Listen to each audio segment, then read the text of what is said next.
Seorang pentadbir British di Sarawak, G.A.T. Shaw, pernah berkata jika beliau tidak terlibat dalam usaha menubuhkan Malaysia, harapan untuk menubuh negara baru itu akan hanya tinggal harapan. Begitulah besarnya peranan yang dimainkan seorang tokoh bernama Tun Jugah Anak Baring. Tun Jugah atau lebih dikenali sebagai Apai Jugah adalah antara figura penting yang terlibat menurunkan tanda tangannya dalam perjanjian Malaysia.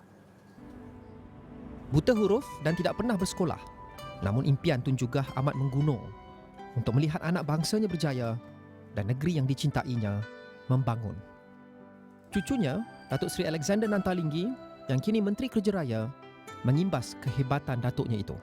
Sebenarnya beliau telah dilahir di bahagian Kapit, iaitu di Sarawak ini. Bahagian Kapit ini dulu sekarang pun kawasan yang jauh terpencil lah di pedalaman. Ya, jadi membesar di kawasan Kapit. Jadi beliau muncul sebagai pemimpin di usia muda, mengambil tempat sebagai penghulu, jadi jawatan penghulu dinobatkan oleh pemerintah koloni masa itulah, selepas Batu mengganti datuk dia sendiri. Datuk di sini dulu Melintang namanya, ya. Jadi seorang pemimpin di masa yang lebih awal lah, ya. Jadi penghulu.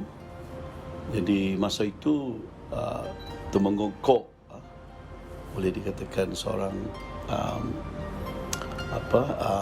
macam uncle ataupun bapa saudara dia lah, di kawasan yang sama di Ulu Baleh, Sungai Baleh di Watan Rajang.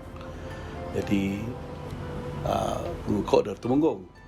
Jadi apabila Temenggong Kok meninggal tahun 1957 ke 58 begitu, jadi Temenggong juga sebagai penghulu dia angkat. Pengaruh Tun Jugah menurut Alexander cukup besar. Malah beliau mentadbir dengan bijak kawasannya ketika Sarawak berada di bawah pengaruh Bruk, penjajahan Jepun dan juga kolonial British. Tun Jugah memainkan peranan bagi memastikan anam biaknya terjaga dan kawasan Kapitnya tidak terdedah kepada sebarang ancaman. Sebelum mereka pun beliau sudah memikirkan bagaimana nak membangunkan kawasan dan kaum atau masyarakat yang dipimpin oleh beliau. Sebab itu, walaupun beliau tak pernah pergi ke sekolah, tidak mendapat pendidikan secara formal, tetapi beliau adalah seorang pemimpin yang sangat-sangat menekankan betapa pentingnya pendidikan. Tun Jugah meninggal dunia pada 8 Julai 1981 ketika berusia 78 tahun. Namun legasinya terpahat dalam sejarah antara arkitek terpenting di sebalik penubuhan Malaysia.